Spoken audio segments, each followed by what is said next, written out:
Hello everybody! Welcome back. We are back with another Storm and Fury chapter. And now I guess it is just singular chapter because I've been looking at my notes and there's no way. Like these next, at least 2 chapters, because I've gone through 2 chapters since last time I recorded. But the next 2 chapters, I can't put them together. We're getting to like the juicy bits, so I guess we're gonna have to stop doing chapters. Like, it's just gonna have to be 1 chapter at a time now. Otherwise we're gonna get like 40-minute videos, and maybe when I do a podcast that's fine. But right now, unless you want to watch a 40-minute video, if you do, I guess comment down below that you're willing to watch a 40-minute video. But like 22 is gonna push it. I have no idea how long this is gonna be because I like record in order. But yeah, lots of stuff. If you remember last time where we left off, and if you haven't watched the last one yet, you can either go back and watch it, or if you don't care that you're out of order, it's fine. Like, whatever you want to do. This is your world and we're just living in it. But, yeah, so if you want a little recap, it's been a minute. The, last time what happened was they were at the, Prince of Hell's house, and he says he knows exactly what Trinity was. And then I cut it off at a cliffhanger because I'm the worst. And I keep doing that and I don't know why or how it keeps happening that way. But like so many of her chapters end on cliffhangers that it's kind of hard to avoid it if you end at the end of a chapter. But yeah, so chapter 22 starts off with Trinity immediately panicking, wanting to grab her blades, and her Grace is like demanding to come out and play, and she keeps pushing it down because, this dude just said he knew what she was and no one's ever known what she is, and she's panicked. But Trinity questions him and asks if he, oh my gosh, asks if he is an actual prince, and he emphasizes that he is the Crown Prince of Hell. And I'm just like, I mean, how do you get that title? Because it does not seem that him and Baal, the King of Hell, are related at all. So it's like a officer type of position, where you like earn the Crown Prince of Hell position. It's not like something you're born into, but I don't know. I have no idea.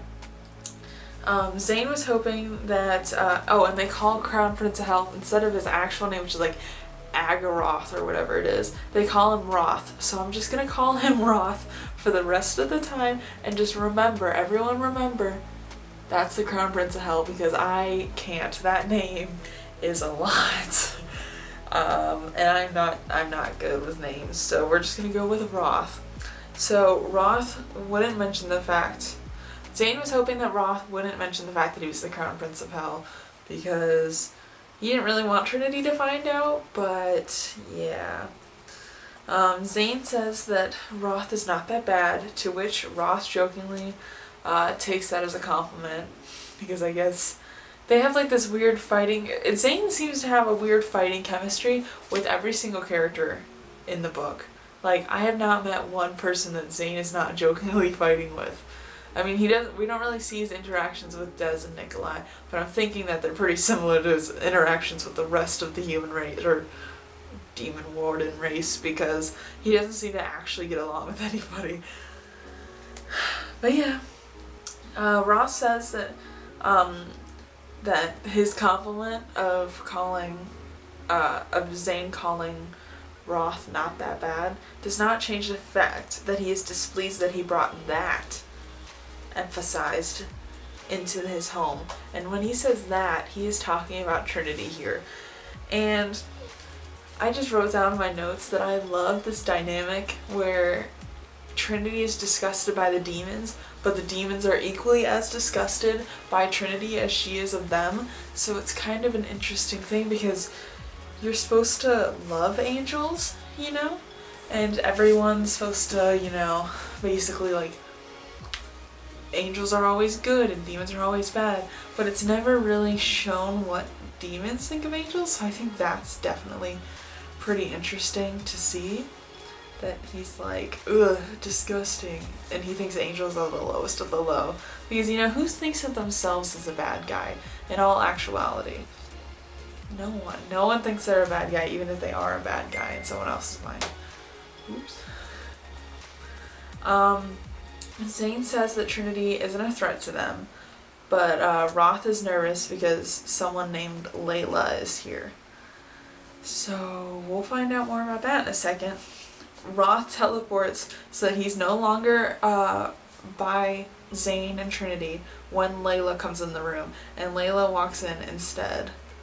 And instead of being next to them, he's on the couch now. Like getting all messed up in my notes. Zane gets all stiff, and basically you can see they have some sort of issue, but we don't know what it is. But he is not very happy to see Layla there. And then I immediately wrote down my theory, Layla. Lilith? I thought maybe she was Lilith, but we find out that's not the case. But we'll find out more later. But that was my original theory, is that she actually was Lilith, and that's why he didn't like her. But nope. So Layla is the girl that's half warden, half demon. And Trinity makes a comment here that she is the most angelic beauty she's ever seen, because of course she does. And she says if she didn't know better, she would have guessed that Layla was the trueborn and Trinity was the half demon and half warden. So Trinity says her name, and Roth laughs at the fact that her name is Trinity, because I did too, and it's definitely ironic, and I love it, because I already said, you all know, I've said in the first video, Trinity, Holy Trinity. Just saying, it's right there. And that was my guess. That's what made me guess that she was probably part angel. But I'm happy to be proven right. Layla is still obsessed with Zane. And he's being really cold to her. And she keeps trying to talk to him, and he like keeps ignoring her. She keeps getting close to him, and he backs up. Like he does not want to be around her at all. Roth is looking at Trinity, and yeah. So Roth is looking at Trinity like she is food. They're looking at her like she's a snack. But this is also coming from Trinity's point of view. So she's interpreting this as they think she's they're looking at her like food, but it may just be like they're looking at her strangely. So I don't really know how much I take that and how much it's her opinion of them. So Layla looks at Trinity and she is shook. Roth asks Trinity what she sees, but she shouldn't be able to see anything because she's half warden, half demon, and Trinity doesn't understand what she's looking at. Layla, now, in Trinity's mind, Layla is looking at her like she wants to eat her.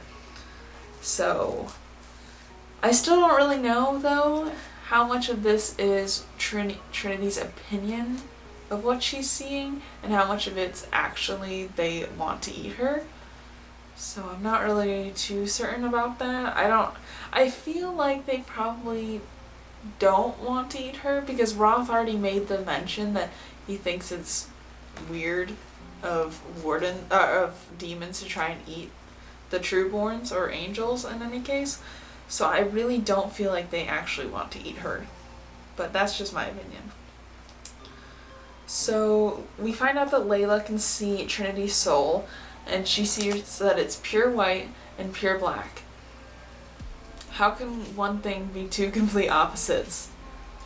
Like, is it half pure white and half pure black? Or is it one of those things, when you, what are those called? Like the holographic things, when you go on one side and it's one thing, then you go on the other side and the character moves, it's like that. Is it that situation where she looks at it from one angle it's white and the other angle it's black? Like, I don't understand how it can be half. Or how it can be black, all white and all black. Like, I don't get that. But Zane looks surprised, and Trinity is just as confused as the rest of them because Trinity at this point doesn't know what they're really talking about. And then in my notes I wrote, I guess right. That's all. I just want to be proud of myself for how well I'm guessing things in here. I feel like, to my recollection at least, and I don't think I've gotten things that wrong, you know? So I think I'm doing pretty good here. I don't know, I feel like pretty confident in all my guesses. But, I mean, it could just be that these are all obvious and I'm just like a moron. Or, yeah, I mean, that's always a possibility, is that it's blatantly obvious to everyone and I just guess it like 30 seconds before. But whatever, it's fine. I'm not gonna think too hard and hurt my own feelings. But anyways, I guess right. Her mom is Lilith, so boom. And, because her mother is Lilith, she can see souls like their auras. So I don't know if that's cool or kind of annoying, but I guess it's kind of cool, but I think that'd be weird because I would just think my vision's all messed up all the time. But my question was, in this moment, was how did she end up getting into a warden base to be raised by wardens? So obviously in this situation, her father was a warden. And her mother is Lilith. So I don't exactly know how Lilith procreates, but let's assume that it's in a human way. How does she then, after Layla's born, drop her off in a warden base? Like, how does that end up working? Like, I don't understand how. Or, I guess she could have two moms, and one mom can just be Lilith, and Lilith made that happen in a warden.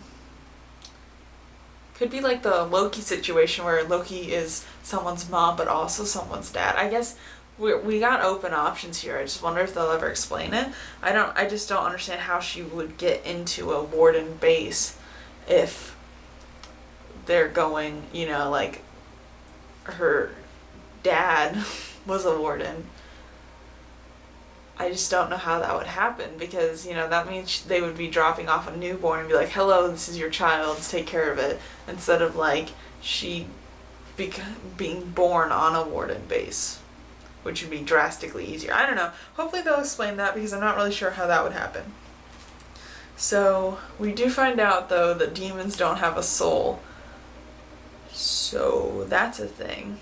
So that means that demons are born and people don't become demons, which I guess is good because I think I've seen it multiple ways where people used to be humans and then they die and they were so bad that they become demons.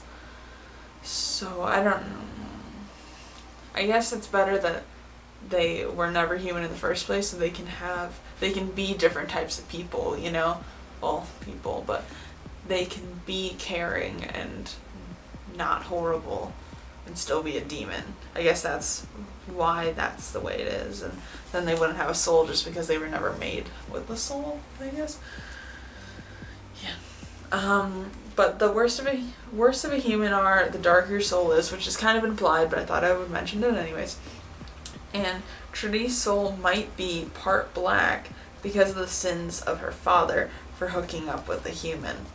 And big yikes, I am not a proponent of your parents' sins carrying over to you. It's like debt, I don't want, if your entire family doesn't pay, when people die and you get their debt, it's like, this is not something I accrued, And I don't think, basically what I'm trying to say is, and I'm not making any sense, but I don't think the sins of your parents should be able to, cast down on your soul and make your soul dark when you've been a decent person, is basically what I'm saying. That's rude. Second of all, I just think that, now they're setting her up for an afterlife that's bad because she has a dark soul. out doing anything to get it. So now it's like she may as well just go rob all the banks in DC because, you know, nothing's gonna change for her afterlife now, I guess. But anyways, moving on. We find out that procreation between angels and humans has been forbidden, according to Roth. And apparently no one knew that except Roth because, you know, Prince of Hell gets some benefits, I guess. Roth wonders why they would break the cardinal rule and allow Trinity to live. So I guess there's angels out there who are having relations with humans, and instead of, you know, not doing that, they're just like murdering the offspring, is what it sounds like to me. Like, that's awful. So this means that Trinity could have siblings or something that were just murdered because they, like, this is a rule that they're breaking, you know, and instead of just not having relations with human beings, they just are incentivized to kill them. That's horrible. I don't know. I'm not happy with that. And then, you know, the sin of that is just going off to your offspring, so it's not like you had to deal with any of the repercussions. Like, I just, it's fine. Angels don't get repercussions, I guess. So Roth asks who's Trinity's father is, and of course she avoids it, and she asks Lila what her other abilities she has from her mother, and we get the fun fact, which we already knew from the gossip of that Misha told us earlier, but Layla can take the souls of, I guess it could be Lila. I don't know, it's one of those. But she can take the souls from things, just willy-nilly. So it sounds more and more right that, you know, she took Zane's soul by accident, which is not great. So Ross says that even when she accidentally takes a soul, she's still perfect, and then he kisses her on the head because they're an adorable little couple who I love now, and thank you for putting them in the story because I love them. Trinity is shook because she can tell that they actually love each other, and she was never taught that demons could actually love. So every lesson that she was taught indicated that they were incapable of human emotion, which, if your entire race is set up to fight in another race, of course they're not going to teach you in school that they have emotions, okay? Like, this is one of those things where you realize how little school actually, like, basically they're only taught what they want you to know. You know, there's parts of history we don't know unless you go and do your own research, because textbooks leave them out because they're dark shades of history. I don't know if any of you remember a couple years ago, and I'm not going to get like super political or anything, but I think it was, correct me if I'm wrong, it was maybe it was Texas or North Carolina or something, but it was one of the southern states that wanted to take out, I think it was slavery. They wanted to take out everything about slavery in the textbooks, and there was a huge uproar about it, and it kind of opened up a lot of talks about the censorship of textbooks, and like that you can literally just take things out, and then like generations will grow up never knowing that things happened, and then, you know, history repeats itself because you don't learn from the mistakes of previous generations. And it was pretty bad, and I don't really want to go far into that, and you can all look it up if you don't know about it. But she's realizing now that her education is purposely hiding things from her because they don't want her to know. And I think a lot of, like, teenagers get to this point where they realize that, oh, you are not taught everything in school. So she's finally getting that awakening here, is that she just had no idea that like demons could even feel an emotion, and I think she's probably going through a little bit of guilt here because she's realizing that they're more human than she's been led to believe. So apparently the way she was taught is that wardens couldn't even feel love originally, and they learned to love from humans, so it was a learned behavior. And I feel like that's not true either, because my thing is, if you are like, if it's a learned behavior to love, you don't actually love, you know? Like, if you have to force yourself to feel an emotion, you're not feeling it, is basically what I'm getting at. So that was, I don't know if I believe that, I'll be honest. I'm questioning that, and I'm questioning most of what Trinity is telling us, because I'm starting to realize that she's not an unreliable narrator by choice, but she's an unreliable narrator because she doesn't know any different. Like, she was never schooled to have that understanding, so she's just unreliable because she just doesn't know. And there's nothing wrong with that, but it was just, now I question a lot of these things that she tells us about the world around her, because there's things she doesn't know. But yeah. So we also find out that angels, the pure-blooded ones at least, can't feel love either. And I don't think they feel love at all.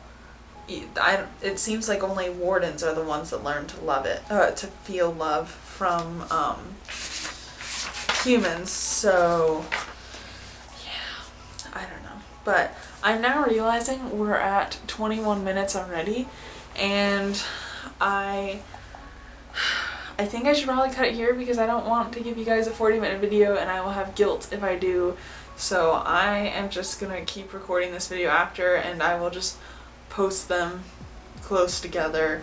I think I post this one on like a Wednesday and the other one on a Friday, or however it works out. I think maybe this one's on a Monday and the other one will be on Wednesday. Whatever, you'll see it, it'll be close, because I don't want to have you sit and watch a 40-minute video, because I will feel bad. But yeah, basically we're at this point. Do they feel love?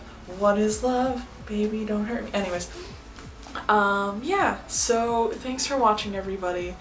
I'm just gonna jump straight into my next recording, but yeah, it'll be the same outfit. Woo. But thanks for watching. We're picking the next book soon, so make sure to check the Barely Book Club if you want to join us, because it's a perfect time to join.